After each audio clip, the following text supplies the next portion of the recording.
Einstein menyarankan, karena kalian ini manusia merdeka, cobalah sekali setiap hari biarkan dirimu bebas berpikir dan bermimpi untuk dirimu sendiri.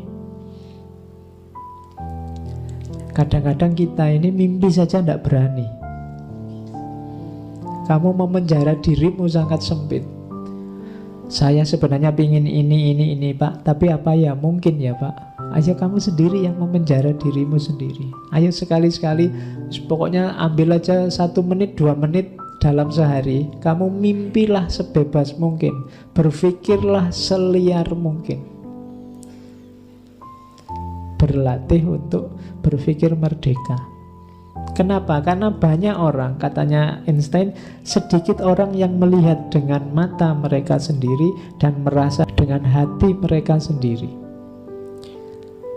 Hari ini kita banyak mewakilkan orang lain untuk melihat, banyak mewakilkan orang lain untuk merasa. Untuk memahami sesuatu kita sering menurut orang itu, menurut orang ini. Loh, menurutmu sendiri mana? Kita terlalu sering mewakilkan, bahkan merasa juga mewakilkan. Katanya teman-teman di sana enak loh Pak. Lah kok katanya teman-teman, lah kamu sendiri gimana? Orang-orang itu seneng loh Pak kalau ke sana. Lah kok orang-orang, lah kamu sendiri seneng enggak ke sana?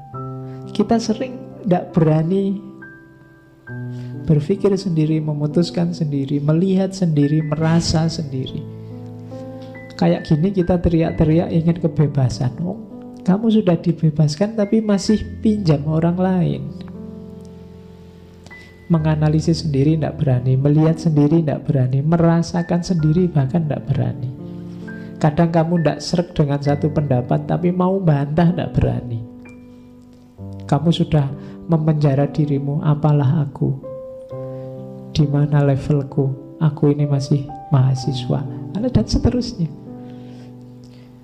Oke, jadi orang yang berani berpikir bebas bukan karena langka, karena karena banyak penjara, banyak yang menghalangi, tapi dirinya sendiri ternyata tidak punya kualifikasi, tidak sanggup untuk berpikir bebas.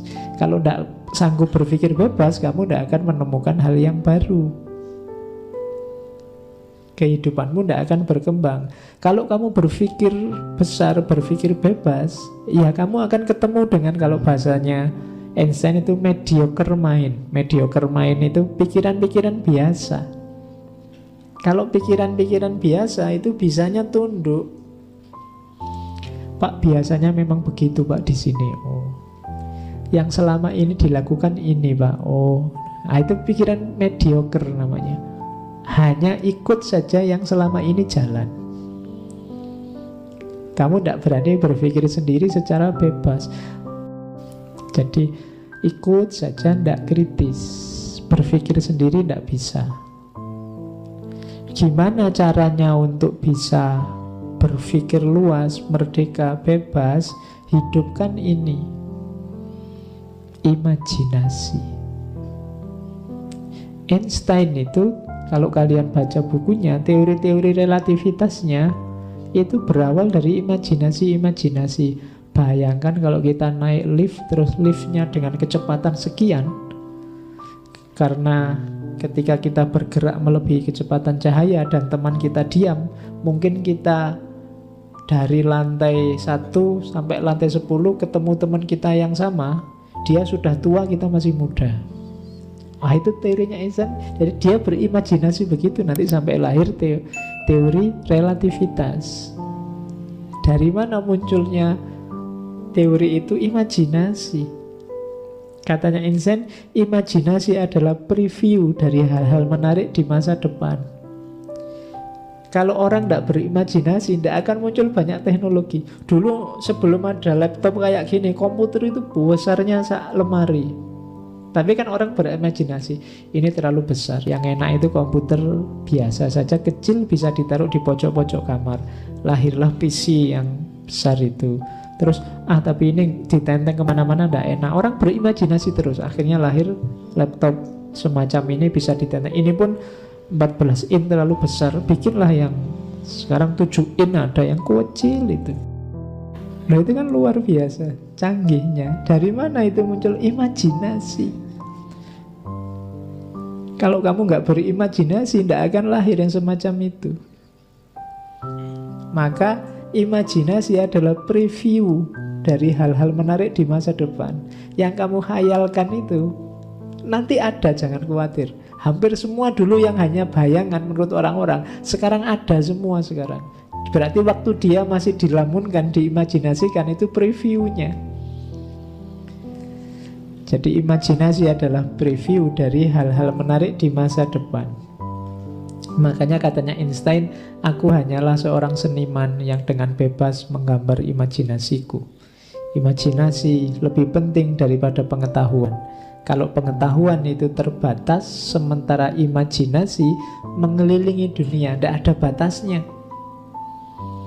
Imajinasi itu tidak bisa dicegah oleh apapun. Dalam dunia nyata mungkin kamu nembak ditolak, tapi dalam imajinasi kamu bisa gambar apa saja.